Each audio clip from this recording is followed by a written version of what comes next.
capítulo dentro de la ley, fuera de la ley, Insurgencia Social en el Valle del Río Cauca, es un libro que se propuso abordar el problema más importante que se ha presentado en el desarrollo de la República de Colombia, que tiene que ver con la insurgencia social. Todo el proceso de creación de esta sociedad occidental en esta región del país es un proceso de conflictos. Y eso es lo que miramos. En el libro vamos a ver cómo hay una gran resistencia indígena, cómo la imposición de la sociedad colonial produjo una gran resistencia social, tanto de indígenas como de los campesinos que surgieron del hecho de la colonización. Luego vamos a mirar cómo se crea el Estado republicano y cómo estos campesinos son vinculados a ese proceso, lo que va a generar a su vez una serie de resistencias. Miraremos la creación de la República, que llevó a una serie enorme de guerras civiles, en las cuales los vallecaucanos van a participar también, dada la experiencia de insurgencia que tienen, hasta que finalmente miramos cuáles son los esfuerzos que hacen los gobiernos liberales por vincularlos a la república que se está creando y que se crea y que se consolida finalmente durante el siglo XX. El libro entonces, dentro de la ley, fuera de la ley, Insurgencia Social en el Valle del Río Cauca, estudia un largo proceso de insurgencias sociales, de choques de los campesinos libres con el Estado, pero también se muestran los esfuerzos del Estado, de las fuerzas más liberales del Estado, por vincularlos al Estado republicano y democrático. En el capítulo primero, lo que nosotros abordamos es cómo la creación de la sociedad hace que al margen de ella vayan surgiendo otras sociedades. Entonces nosotros vamos a ver que la sociedad dominante genera a su vez otras sociedades, algunas subalternizadas y otras opositoras, otras, digámoslo así, opuestas a ese proceso de creación de sociedad dominante. ¿Cómo surge esto? Después de los largos procesos de conquista, van a surgir una serie de pueblos campesinos en los antiguos pueblos de indios. Vamos a mirar cómo la traída de esclavos africanos para trabajar en las haciendas va a llevar a que una mezcla de campesinos, de indios y de blancos pobres ocupen los antiguos pueblos de indios. Y en esos pueblos de indios se va a dar una oposición al dominio que se establece de las ciudades. Estos campesinos, que son mestizos, son absolutamente libres. No se casan por los ritos católicos, no registran a sus hijos, no registran a sus muertos, no registran sus propiedades, no pagan impuestos. Estamos hablando de que están absolutamente al margen de la sociedad colonial. Por estar al margen de la sociedad colonial, las autoridades coloniales van a considerar que ellos son delincuentes, porque ellos comienzan a producir artículos que son considerados rentas del Estado. Por ejemplo, aguardiente. Por ejemplo, tabaco. ¿Por qué consideran que son delincuentes? Porque ellos producen clandestinamente el tabaco y lo comercian sin comprar guías de comercio, lo comercian de contrabando. Producen el aguardiente en sus alambicos artesanales y lo llevan a las zonas de consumo sin pagar impuestos. Y cuando producen carne, no producen carne con sus propias reses, sino que van a cazar el ganado cimarrón que está en los montes. El Estado colonial entonces va a considerar que ellos son delincuentes, pero también los consideran delincuentes porque no siguen los ritos de paso que establece el catolicismo. Por ejemplo, no se casan, se van a considerar que viven en concubinato y hay que controlarlo moralmente. Entonces, como no pagan impuestos, como venden de contrabando, son contrabandistas. Como viven libremente su vida familiar, entonces son amancebados o son concubinos, son también delincuentes. La ley quiere capturarlo para castigarlo, entonces lo publican por bando público. Se lee un bando en las esquinas, el señor Alonso Valencia no pagó impuestos de tal cosa, por lo tanto se le busca. Ya está publicado por bando, ya no es un delincuente, ahora es un bandido. Como no se deja apresar, huye de la ciudad, sale fuera elegido de la ciudad, entonces es un forajido. Cuando sale elegido de la ciudad, se va a encontrar con otros como él y van a formar bandas. Es un bandolero o es un cuadrillero. Entonces, delincuente, bandido, forajido y bandolero o cuadrillero es todo un continuo de gente que simplemente se está resistiendo a la dominación colonial. Y esto va a continuar durante toda la República. Este grupo social es un grupo muy numeroso demográficamente. No sabemos por qué motivo la sociedad colonial no tuvo en cuenta a los mestizos. Intentó crear una sociedad de blancos, de indios, los blancos en las ciudades, los indios en los pueblos de indios y de negros esclavizados, que iban a estar al servicio de los blancos. Pero surgió esta sociedad marginal, campesina, y fue numerosamente importante. Esta población tan numerosa llamó la atención del Estado colonial.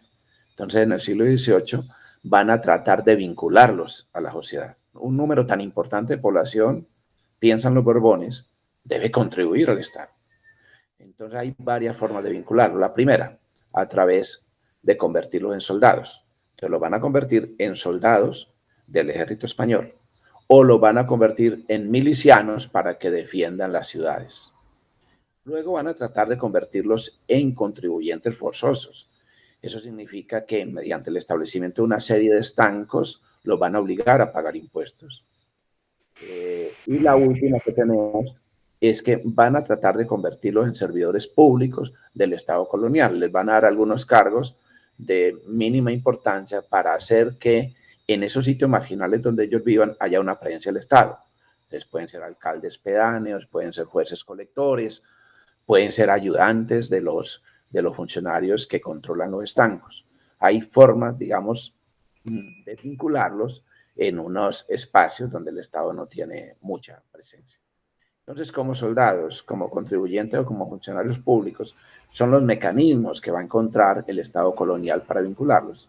Muchos de ellos, por supuesto, no se acogen a estas normas y la mayoría huyen a los montes donde no los persigue ni la iglesia ni las autoridades coloniales y van a llevar la vida de montados. Luego nosotros vamos a ver que ellos van a participar en las revueltas comuneras que se hacen a final del siglo XVIII contra las reformas borbónicas. Vamos a tener, por ejemplo, la rebelión de Pardo de Llano Grande, vamos a tener las rebeliones contra los estancos en Tumaco, ya en el más al sur del país, más otra serie de protestas menores que se van a dar y que van a preludiar el proceso de independencia. Durante todo este proceso han llegado esclavizados grandes contingentes de hombres africanos, hombres y mujeres. Y ellos van también a participar en estos procesos de insurgencia.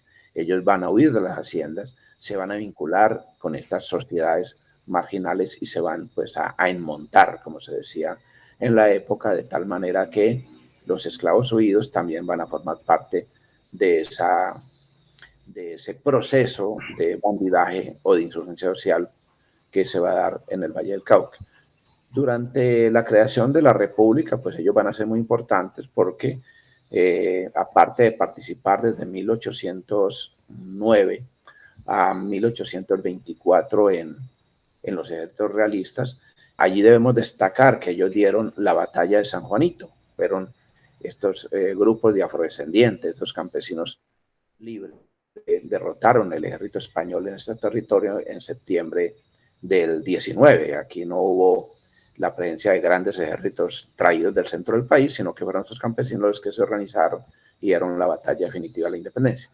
Luego ellos van a participar en el proceso de creación de la República, porque por su experiencia de resistencia, por su cultura de resistencia, por su capacidad de resistencia armada, van a ser muy llamados en el proceso de guerras civiles que se van a dar desde los inicios de la República.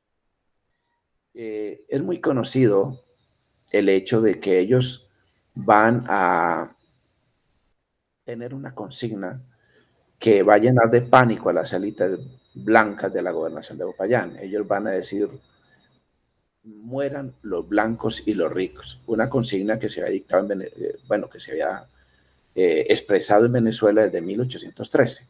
Aquí, desde muy temprano, en los inicios de la República, ellos van a decir mueran los blancos y los ricos. La primera se va a dar en un paso de Bolívar por aquí en el año 27, 28, y luego se va a escuchar durante varios momentos de creación de la República del siglo XIX.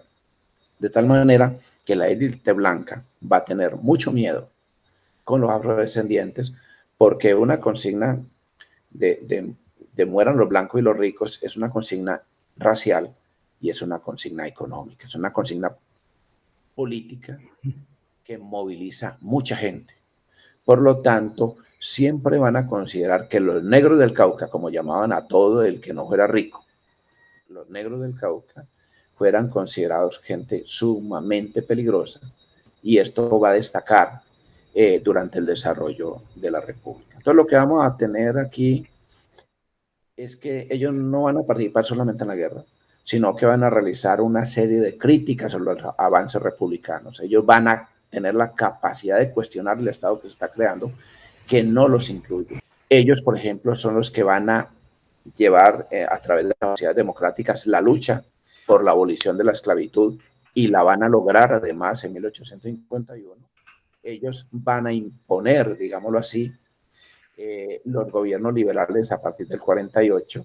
En 1854 van a apoyar la revuelta de José María Melo, que va a dar un golpe militar y va a crear lo que historiográficamente se conoce como el primer gobierno socialista en América. En Cali, por ejemplo, se va a hablar del primer proyecto de comunismo territorial, y es la palabra que se utiliza, comunistas y comunismo territorial, porque son partidarios de redistribuir toda la tierra entre la gente que la trabaja.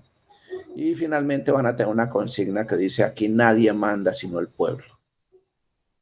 Finalmente, ellos van a apoyar el Partido Liberal, pero finalmente, dado los procesos de insurgencia que desarrollaron tan fuertes a mediados del siglo XIX, van a ser reprimidos tanto por la oligarquía liberal como por la oligarquía conservadora, ligados a tirarse a los montes, donde van a salir en la guerra del 60, que es la gran revolución liberal. En el 63 van a crear los Estados Unidos de Colombia, y los negros van a participar en la creación de esta nueva república, conocida como Estados Unidos de Colombia.